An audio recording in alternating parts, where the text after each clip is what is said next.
CalFresh and the USDA for their support of this through the Center for Healthy Communities, as well as the Bob and Dolores Hope Foundation, who's supporting this work on the Leah's Pantry side. Today, we're going to be discussing strategies for gathering data around student needs and how that strategy can be used in college food pantries through the Nutrition Pantry program, which you are all invited to be a part of. We'll also talk about some considerations when providing nutrition and dietary support to students, and offer a few resources and suggestions that you might implement. Since this group has been assembled throughout the state, let's take a minute and have everyone introduce themselves in the chat box. I'd love to know your name, what college or university you're from, and whether you're a staff or a student.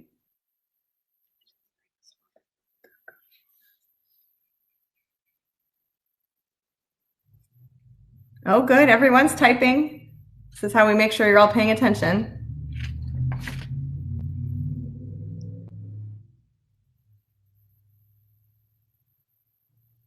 Hello from Fresno City College. Hello, Ernie.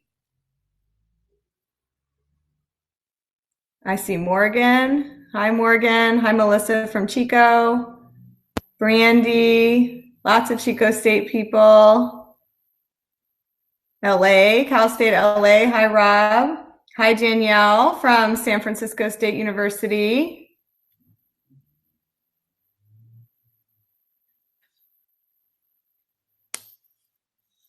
Hi, Andy. Andy's been a big help in putting this webinar together.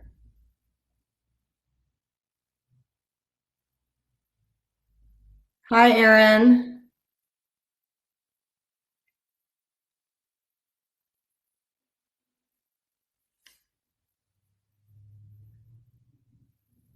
Okay, Joanna is logged on but have no sound.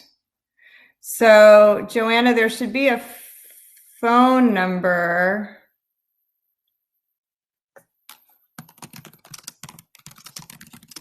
In the invite,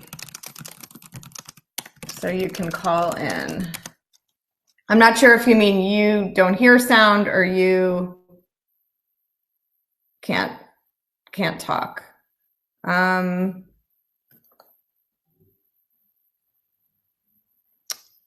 Okay. Before we dive in, I'll give you guys a little bit of an overview of Leah's Pantry. We can figure out how to use our slides. Okay.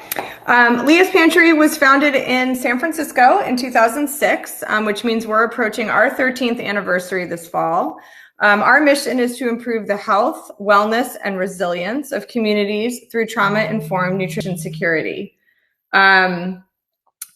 We believe that everybody deserves nourishing meals every day. I think we can all get behind that, that vision of our future.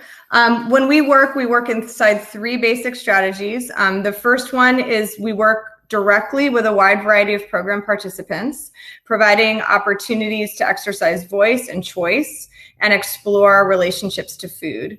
Our programs aim to build healthy dietary behaviors and resilience. These programs might be cooking or nutrition workshops, community catering programs, or recipe development projects for a cookbook.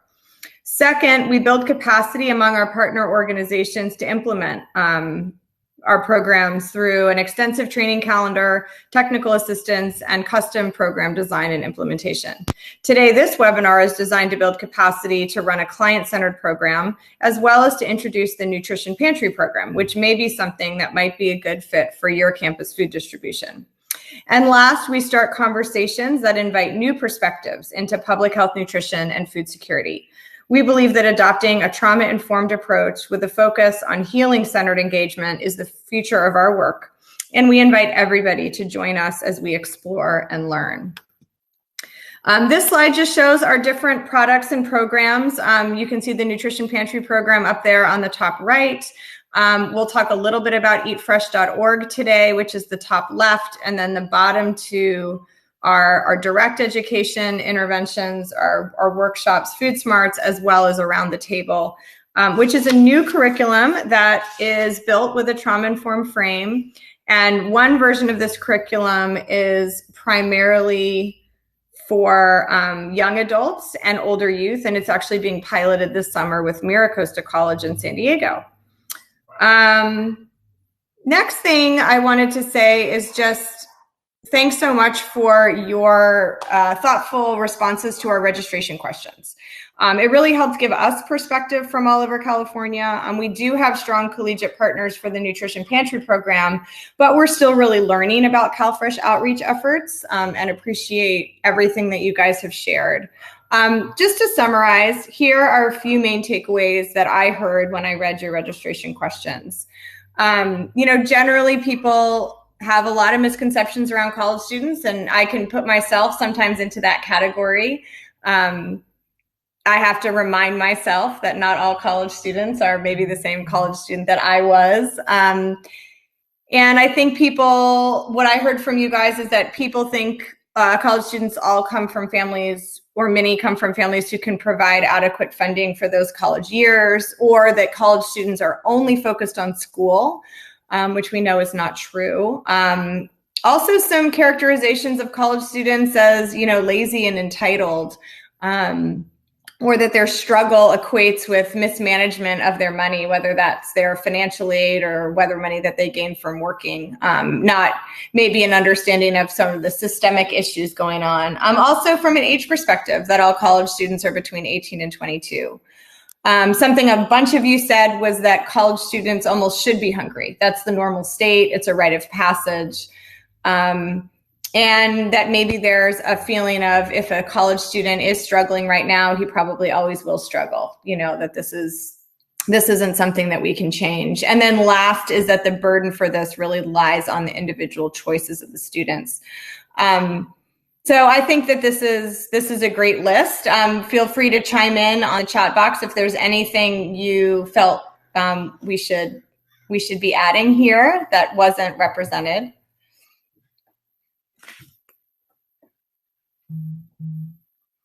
Yes, Andy, this is recorded, and we'll send out the recording.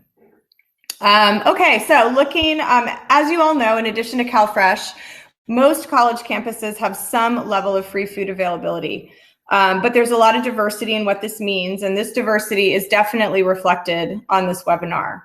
Some of you are at campuses with a 5-day-a-week pantry serving hundreds a day. Others shared that you have a food closet or a monthly distribution that might be non-perishables or pre-bagged assortments of foods. It's also likely these efforts are funded differently and overseen by different departments or student groups. This makes understanding this college landscape really difficult, and finding a one-size-fits-all solution is really not possible. As the data has poured out concerning the severity of college food insecurity, one thing I've realized is that these nutrition security initiatives, whether it's CalFresh Outreach or Nutrition Pantry, is not only a place where students can go to get resources, but also where colleges themselves can gather accurate and helpful information about how best to meet those student needs. So my invitation for this webinar is to keep the whole student in your mind when you do your work. It's easy for us and those we work with to be trapped in a deficit or scarcity mentality when our programs are designed to meet very specific needs. But students, like all of us, need acknowledgement for their hard work and initiative, open ears to hear the subtleties and intricacies of their lives, and programs that avoid solutionizing. We know for certain, and several of you mentioned this in your responses, that there are structural issues, social determinants of health that are overwhelming and not easily solved by either CalFresh Outreach or food distribution. So even more important is that we use our time and resources with efficiency and with a person-centered approach. I'm going to pass the baton to Carrie, and she's going to give you an overview of the Nutrition Pantry program, which we call NPP. And this program is designed to provide training, technical support, and networking to charitable food distributions in all settings. We would love to welcome your pantries into this program and hope this webinar can begin a relationship between Leah's Pantry and your college. All right, great. Thank you, Adrienne, for getting us started. I'm glad to introduce the Nutrition Pantry program to this group. One of our first gold certified nutrition pantries was actually a university. It was UC San Diego Triton Food Pantry, which operates collaboratively with their Basic Needs Center, which is actually right next door to the pantry. These dedicated group of students have secured some strong funding, administrative support, and thoughtful and organized leadership over the past few years. Last year, the San Diego Food Bank also had a focus on college food pantries, which really spurred our program to get smarter on this unique type of pantry. It gave us the opportunity to do some focus groups with college food pantries, which really helped us to learn about the diversity in the space and some of the unique challenges that both the students and the pantries face. Through this partnership, we also debuted our microwave cooking events, which we're going to discuss a little bit more later. So let's get into some of the detail of the program. Our mission is to build, support, and certify a network of client-centered, health-focused food distributions. Now that may sound all well and good, but you may be wondering, what exactly does it mean to be client-centered and health-focused? These are somewhat vague terms that tend to get thrown around a lot. So over the next couple slides, I'm going to break down for you exactly what this means and how some of our partners achieve this. Let's start by digging a little deeper into the MPP vision. The vision of the program is that wherever free food is provided to nutrition insecure communities, the environment is welcoming, the food is nourishing and appropriate, and the client feels confident preparing and consuming these healthier foods. So let's break this down. First, notice that we said nutrition insecurity, not food insecurity. Our program goes beyond the standard definition of food security by integrating it with public health. So we're not just concerned about getting food into bellies, but rather providing nourishing and appropriate food. So to sum it up, the opposite of hungry isn't full, it's nourished. Next, we talk about the environment being welcoming and responsive to client needs. So how do your students feel when they walk in the door? Is it a dignified experience? Is it obvious that this is a place that's trying to meet their specific needs? The second bullet point is probably one that is considered most often, but one thing I want to point out is that we really do want to think about the appropriateness of the food as well as the nourishment and the nutrients. This means that we again need to think about what our students and clients need. What foods fit in best culturally? Do your clients have dietary restrictions? With college students, we tend to see a lot less need of food that aligns with, say, a hypertensive or diabetic diet, and more of a need for things like gluten-free foods. At Palomar College, for example, their students get a certain poundage of food each month, but they can get unlimited bread. However, they found that a lot of their students are gluten-free, so they need to find a new process that better meets those students' needs. We also want to consider whether our clients have access to a full kitchen. We'll talk more about this later, but college students have such a variety of living situations, and that really must be considered when we think about the food that we're providing them. And finally, the client must feel confident in preparing and consuming these foods. As the saying goes, it's not nutrition if it isn't eaten. So far, I've been painting you a picture of the Nutrition Pantry vision, and it's been pretty focused on what the food distribution looks like and feels like and how we're considering our student needs. Now, I want to take a moment and back this up to consider all of the levels at which our program works on a college campus. So at this first level of our pyramid, we see that the Nutrition Pantry program can help you to tailor your food distribution environment and process to your specific student needs. Next, the program can also help you to intentionally coordinate and connect your efforts with other campus and off-campus partners. You're going to see a theme of partnership and network throughout our program. There are often a lot of organizations working in this space, both on and off campus. So it's important for us to coordinate wherever possible to not only increase what we can provide to your students, but to also make it a more manageable network for your students to navigate. Next, our program can help to inform institutional nutrition security initiatives. As we've already discussed, understanding your student needs is at the center of the Nutrition Pantry program. And so by creating the space for learning about student needs, this information can also be used to help tailor institutional policies and initiatives. And finally, we're coming back to that idea of a network. By working in the Nutrition Pantry program, you will be connected with other California campus pantries, and you can share and learn with and from them. So now that we understand the program goals and mission and vision, let's get into the framework. What does it look like? At this point, it should come as no surprise that the client is at the center of the framework. Here you can see a picture of the client saying, I am nourished, I'm seen, I'm heard, I matter. This slide is showing you our 6 focus areas in our framework. I'm not going to go through all of them in detail, but I just want to touch on each of them briefly. So first, we have the environment focus area. This focus area considers how students feel when they enter your pantry, and it uses nudges, such as merchandising techniques, to change client behavior and make the healthier choice the easy choice. Nutrition education is next, and this includes education of your staff and volunteers, as well as of your clients and students. It also includes indirect education, such as signage or providing recipes. Next, we have cultural and dietary accommodations, which we've already discussed a bit. The next focus area looks at the policies and procedures of the pantry. This can be especially important for college pantries, which may experience more natural turnover in your staff and volunteers due to the student life cycle. Inventory and purchasing looks at the food being provided and how the pantry manages its waste. Waste management definitely tends to be more of a popular topic with college students. So this topic tends to hit home both with the college pantry staff and their clients. We've seen some neat solutions in this area, such as composting and then using that for an on-site garden, or even partnering with a farm to pick up the waste and use its feed to feed their goats or other agricultural. The last focus area is community connections. And this is really where we want to look for strategic partnerships in the community to help meet some of the client needs that perhaps the pantry can't meet themselves. So now that we understand the framework, let's look a little bit at the process. Our process is pretty straightforward and it's pretty generic. I don't think anyone's going to be surprised. We start with planning, then we do a client needs assessment, then we consider what the pantry is currently providing to their clients and where there may be some needs that are not being fully met. At that point, we select some strategies to help meet these client needs, and these are based on leading practices and other experience that we have working with pantries. And then we help you implement those strategies, which ultimately leads us into the graduation and certification. So what's important about this process is that it's made to fit each pantry depending on how much work each pantry wants to take on or is able to take on.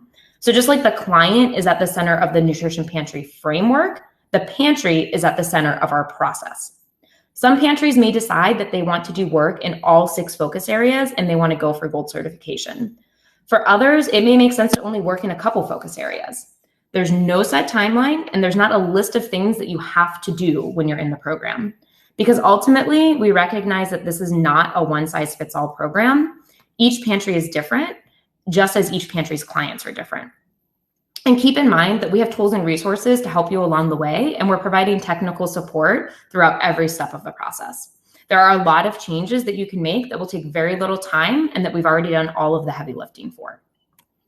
So to understand where your pantry might fit into the program, it can be helpful to consider the network as a whole. At the heart of our network, you see our gold certified pantries. These are pantries that are doing work and meeting a majority of their client needs in 5 to 6 of the focus areas. Next, we have our silver certified pantries who are active in 4 to 5 of the focus areas. Then we have our focus areas superstars and pantries who have graduated the program, but for whatever reason, were not able to meet the requirements for certification. And there are some very good reasons why a pantry may decide to do NPP, but to not do the certification route. So for example, we work with Miracosta College down here in San Diego, and their pantry is really just meant to provide snacks to students in between classes or before extracurricular activities. It is not at all intended to provide complete nutrition to them. So with their model, it really wouldn't make sense for them to do work in all 6 focus areas because they just don't apply. However, it does make sense for them to provide nutrition and culinary education to their students, which is what they've chosen to do. So to do this, they've hired us to come on campus and provide microwave workshops to their students, which has been a lot of fun, and it really shows students how they can cook with a variety of healthy meals in a more limited kitchen. Adrian's going to talk a little bit more about these workshops in a little bit. Next up in our network is the food pantry and food bank community, who are obviously a vital partner in the work that we do. And then beyond that, we have CalFresh and other government agencies. Across all of these layers, you see that the Nutrition Pantry program provides support and innovation. So we really want to connect all of our partners together, no matter which part of the layer or of our network they're on. The clouds that you see surrounding our network are things that we pull into the pantry program and things that are on the cutting edge of this type of work. So again, we're going back to that idea of a network of partners. Having partners who work in the areas of food access, trauma-informed care, food waste reduction, and other areas can be very helpful and valuable for a pantry. There are a lot of benefits of doing the Nutrition Pantry program, regardless of whether you do certification or not. 2 things I want to highlight here that I've heard from pantries is that being part of our program is helpful for them when it comes time to apply for grants or other funding opportunities. The other thing I want to highlight is that pantries often find that the program can be a helpful way to motivate and align staff, volunteers, and board members. It can be hard to get everyone on the same page when it comes to making changes, and it can be really helpful to have a third party come in to help move this process along. I'm going to go just a little bit into our current partners and a little snapshot of who we work with. So you can see here that we really do have a variety of partners who participate in our program at different levels. Right now in California, we have 12 graduated pantries. So again, that's pantries who've gone through the program but didn't do the certification route. We have 7 gold certified pantries, 1 silver certified pantry who's actually now working towards gold. And then we have just over 23 pantries who are currently working through the program. In addition to that, we have 13 counties that have NPP on their 3-year integrated work plan. So as you can see, we're definitely expecting our network to grow significantly over the next couple years. And finally, I want to share just a couple pictures of some of the college pantries who we're currently working with. So these are some pictures from Palomar College. They just recently got a brand new, beautiful space. And although their space is really wonderful and they're able to offer a great variety of foods, we've actually still identified a lot of work that they can take on through our program. So for example, they want to do more work around food waste and nutrition and culinary education for their students. They're also looking for funding to provide cooler bags to their clients so that they can take more perishable foods home without having to worry about it going bad. This is another college-specific concern. Many students pick up their food earlier in the day and then they may not get home until much later at night. As I mentioned before, wrong one. So this is a picture, a recipe board from UC San Diego, Santa Barbara Food Pantry.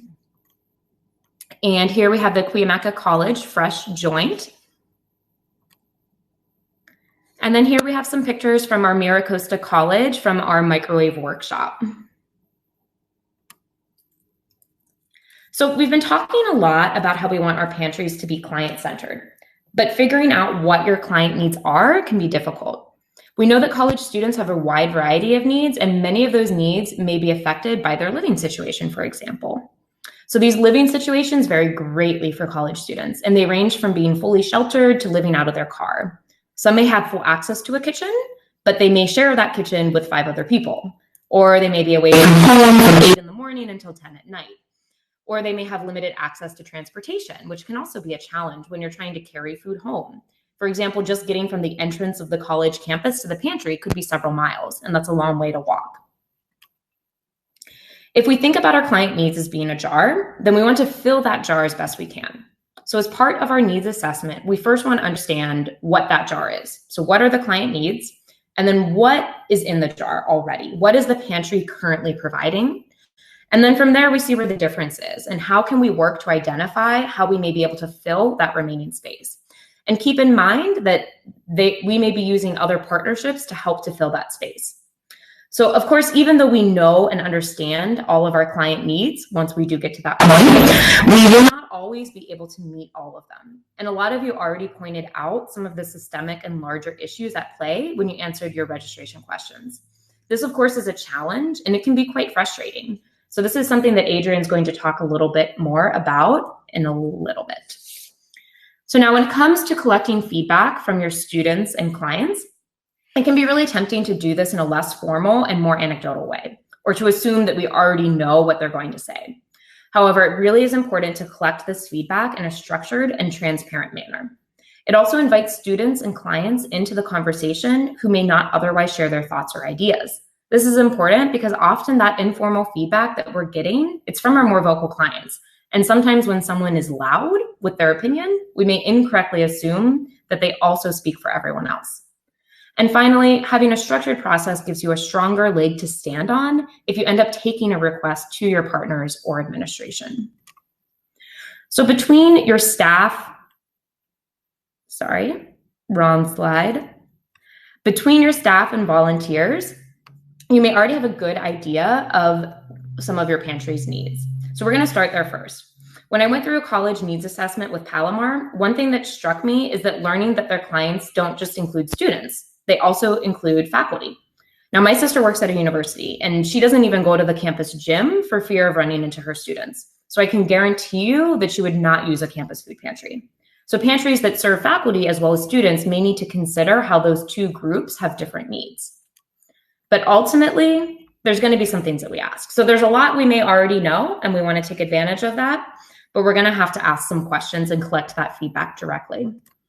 And surveys are a great option to do this, but this is something that you may only want to do once per year, if that.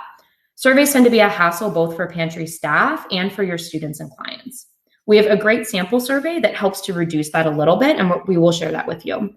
There are also less formal methods of collecting feedback. So a lot of our partners like to use the marble jar survey or comment cards, which are just a way of collecting very specific feedback, asking one question at a time and collecting the feedback that way. Focus groups are obviously a great way to collect deeper feedback from a smaller subset of your client group.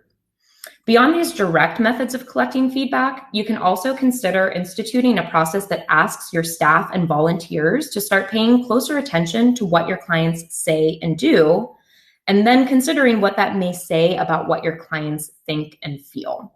This is called empathy mapping, and it can be a useful way to think about your client needs. For example, Palomar College also tracks their inventory to see which food items go faster than others. So this is another example of an indirect way to collect some of that feedback, and a good example of using the data that's already available to you. We have a lot of resources that can help in collecting client feedback, and all of these are accessible online for free. I'm going to paste a link into the chat box at the end of the webinar where you can go to register with us and access all of our resources. And you can see here with the screenshot of where you would go on our website. And our website is leaspantry.org. So now I'm going to hand it over to Adrienne, and she's going to talk to you about meeting student needs with appropriate and useful nutrition support. Okay, Carrie just gave some great examples of how we can collect information from students about what they need. A lot of this data could be focused on specific food items which are needed in the pantry. You know, for example, when I was working with UCSD last year, they had quickly identified the need for more peanut butter, but they were getting a really uneven supply of peanut butter from their food bank partners. So they just added a different inventory source and used some of their budget to get peanut butter running in smoothly. Pardon the pun. But some needs are a little bit more elusive. One of the focus areas of the Nutrition Pantry program that Carrie just shared is nutrition education. This is an important component for both program participants and staff or volunteers if we want to support a healthy and nourishing diet. But implementing meaningful nutrition education is always a challenge in a pantry environment and can be even more complicated when trying to reach college students. So we can easily figure out kind of the barriers that are most commonly identified. You know, students face financial challenges, right? College students without enough money simply cannot buy enough food, healthy or not, and are considered food insecure. For students who faced severe food insecurity, nutrition doesn't bubble up as a priority over other things. So the conclusion here is one you already know. Let's focus on ways to bring in more resources so they can purchase the food they need. Almost all well-meaning nutrition education for severely food insecure populations misses the mark, even if it might be useful. This is important to spend a minute on. There may be students who could be more skillful at cooking or budgeting or planning, and those skills could leave them with a little bit more money in their pocket. However, if they are so stressed and so hungry, they may not be receptive to any solutionizing. They need to be on stable ground before they're receptive to some of these skills. I don't have to spend too much time on transportation or lack of time or access to affordable, healthy food. Housing situations are often not amenable to our traditional budgeting and healthy eating strategies. For example, buying in bulk or batch cooking, you know, for students that don't have access to storage or freezers or anything like that is not particularly useful. I think just the inconsistency and lack of rhythm in collegiate schedules is something to consider. You know, for one, a lot of this traditional nutrition messaging or resources that's focused on kind of balanced regular meals misses the mark simply because the schedule of eating does not normally align with a standard kind of breakfast, lunch, dinner with, you know, 2 nicely placed snacks during the day. But then the second thing is just that, as you guys know, the semester churn can wreak havoc on job schedules, right? So income is really difficult to predict from semester to semester. And then when the costs come in and when the income comes in also doesn't match up. So this creates a lot of stress. Speaking of stress, college students are chronically tired and stressed. And that's, of course, when we're going to have a lot of cravings for high fat, high salt, high sugar foods. So students may know what they should be eating, but there is always a good reason why grabbing a particular food that might make them feel immediately satisfied, even if it is causing, short and long-term mental and physical health issues. So those are ones we already know. Let's just talk about a couple barriers that may not be talked about as consistently. One of them is that college women especially, and this is really across all ages and all ethnicities, suffer from high rates of disordered eating.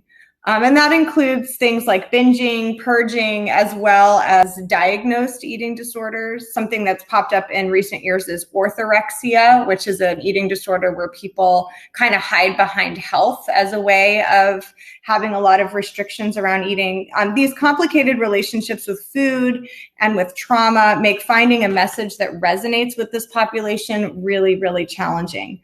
Hunger and health and body image and even self-harming behaviors can all be tied together very closely. Food security itself is a trauma, and evidence of trauma that is not food pops up within food. So it's really kind of an important part of this relationship with food. So lacking resources to purchase food, or lacking the knowledge to skillfully prepare it, or lacking an understanding of healthy diet might be, really doesn't cover all the bases when we consider some of the other factors.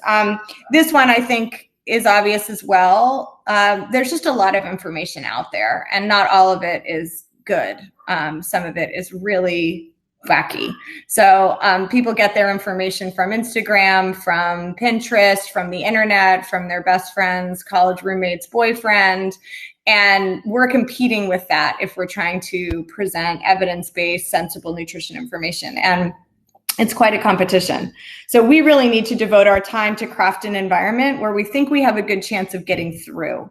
And this may mean we reach fewer people, or this may mean that we reach them more authentically, but have to rethink our whole approach. And the last one I just want to spend a minute on is really why people make food decisions. There's a lot of ways that people think about their relationship with food and health.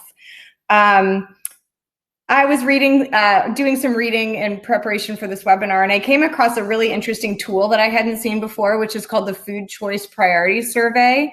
And this survey was developed for college students, and it asks them to rank the different reasons why they make food choices. In one study, the top 3 answers were advertising environment, and that would include social media, daily life and preferences, and health. I don't know whether this would be true of your program participants or not, but if you'd like to use the survey, we have a copy of it. It looks like this. It's got 14 different factors, and then people rate them first independently, and then the second part of the survey, they rank them.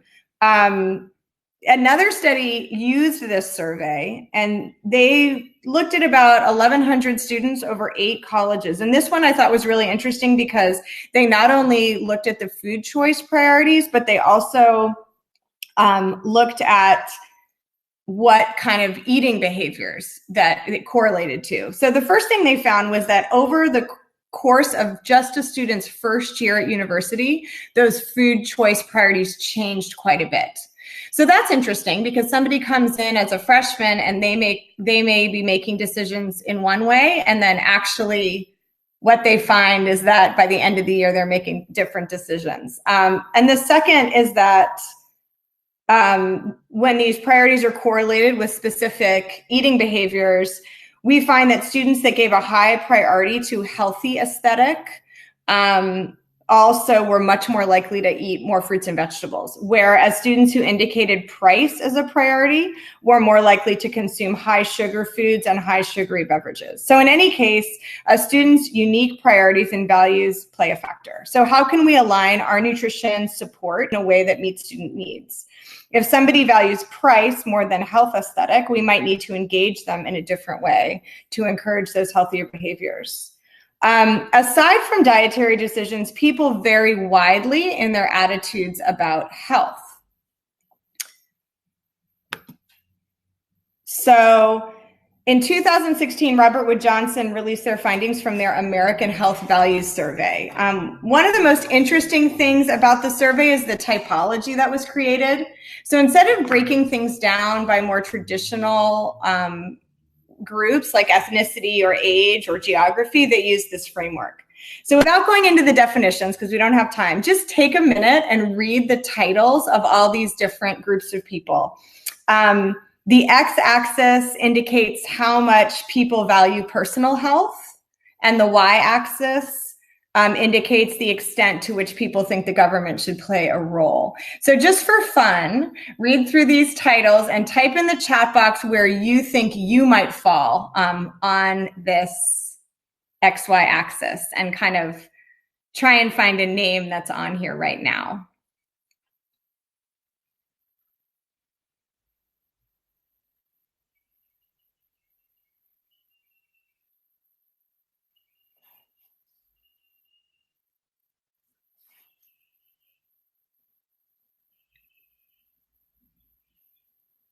Okay, we've got Aaron is coming out as a committed activist. Danielle, also a committed activist.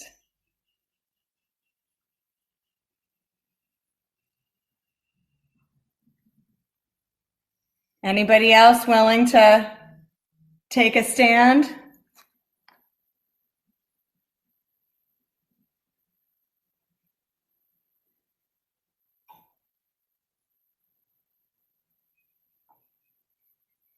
I see Andy typing, and Melissa.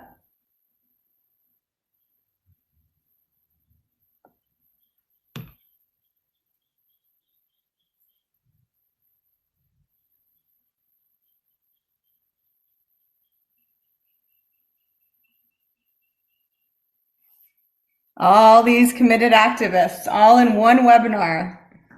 Okay, private sector champion / committed activist. Interesting. So that person is really falling in the middle. Melissa.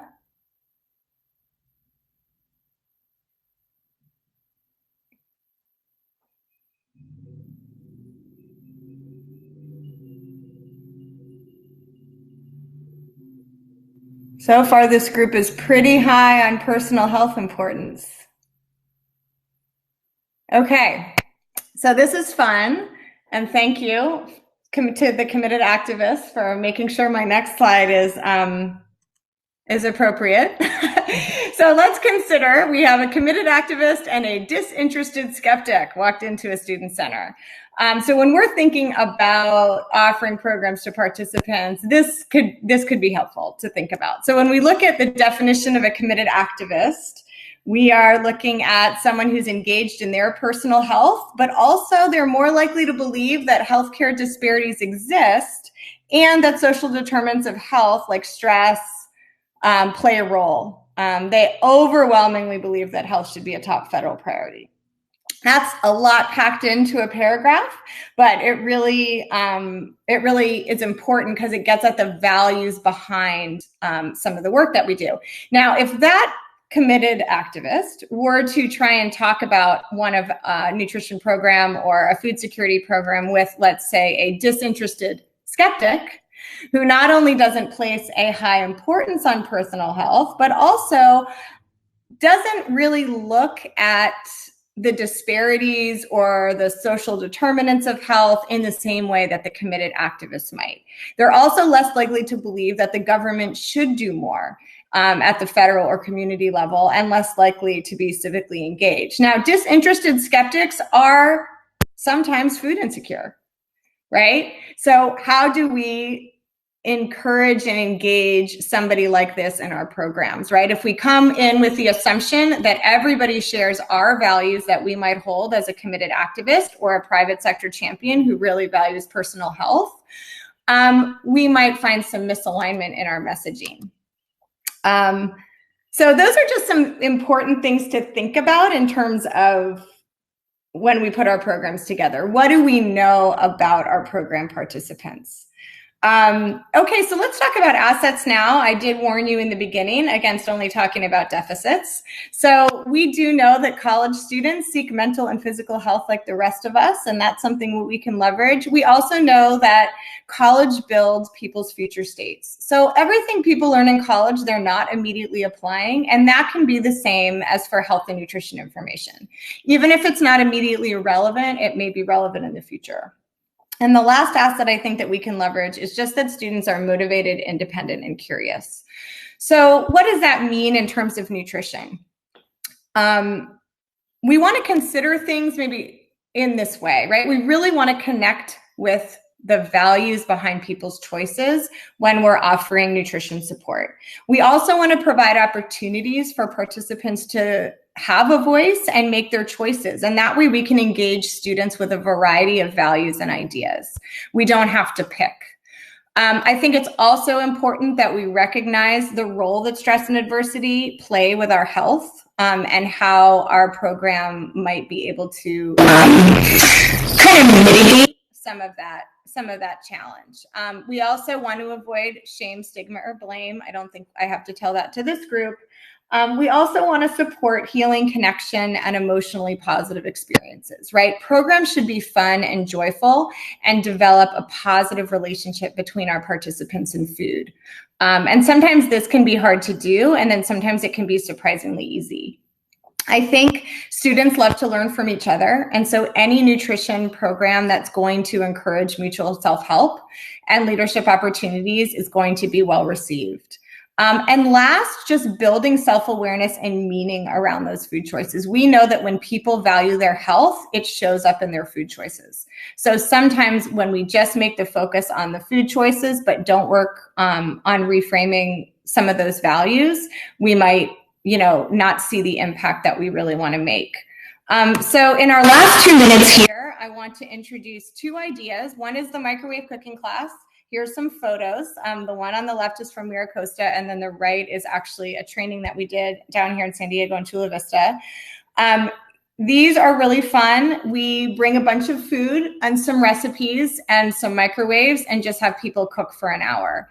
If you're interested in running a microwave workshop at your site, Carrie and I can definitely give you what you need to get up and running, but it's a great way for students to build skills and learn from each other and have some fun and creativity with food, which is something that often our students don't have time for. So we can give them space to take some risks and try some new things. And then the last resource I want to share is eatfresh.org. Oh, that's a recipe board. Okay, eatfresh.org. Some of you may already be familiar with this website. It is built with SNAP-Ed dollars. So this was launched in 2012. And it's got some great recipes. You can see this one for banana sushi here. A lot of no-cook, a lot of staples. They have a lot of filters. So on this slide, you can see that you can check limited kitchen on the recipe filters, and it'll pull all the recipes up that don't require a full kitchen. So those are 2 quick resources that you can use as you're developing client-centered nutrition support. So we are at the end of our time. Exactly, 10:45. We are totally available to stay and take questions, but also want to be respectful of everybody else's schedule.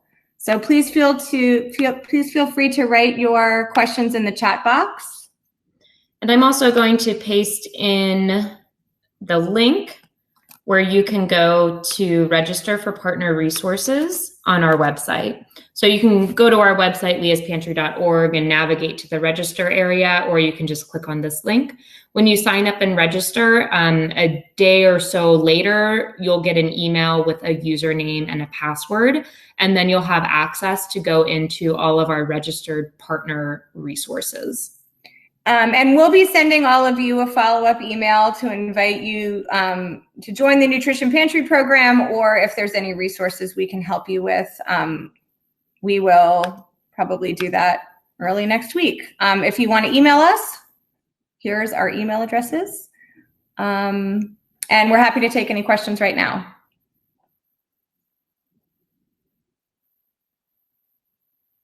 Thank you, Ernie. Thank you for joining.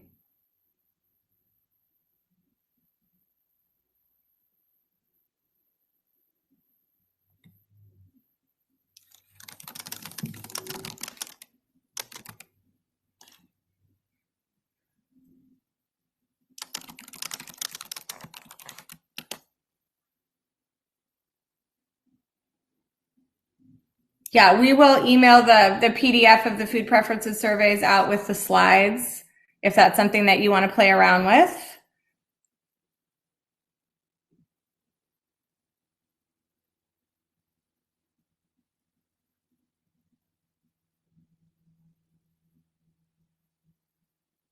I see a couple people still typing, not sure if those are questions. We appreciate all these thank yous. We had a lot of fun putting this webinar together and look forward to engaging with you guys as we go.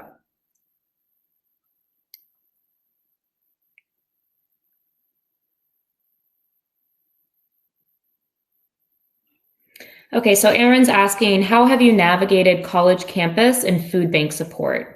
In LA, we have experienced food banks needing campuses to have language about helping support basic needs, which has been a big barrier for pantries getting food bank resources. Any insight here? Yes, we have navigated college campuses and food bank support, and we do work with LA Regional. I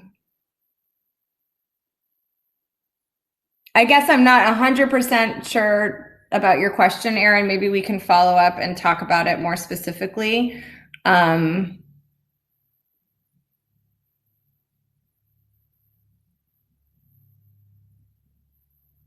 It sounds like maybe it's just an issue of the food banks not appreciating the needs of the campuses, or we're being able to provide those partnerships. But I think overall food banks are absolutely getting on board, which is why we saw San Diego Food Bank make such a big deal about collegiate food pantries last year. So I think LA Regional is probably starting to really understand that as well.